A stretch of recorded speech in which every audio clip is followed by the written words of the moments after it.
Corolla Altis 1.8 auto spek G tahun 2022. Kereta masih cantik lagi, condition semua okey lagi, tak ada masalah. Kereta ni boleh loan bank, loan kredit dan loan kedai.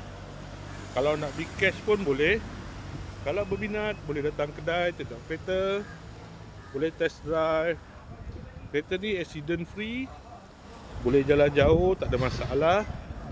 Jom kita tengok bahagian dalam.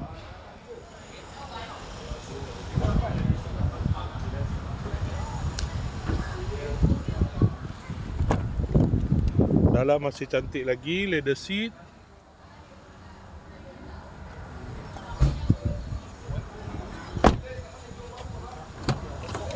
Kereta ni guna push start button, aircon semua okey lagi. Aircon sejuk.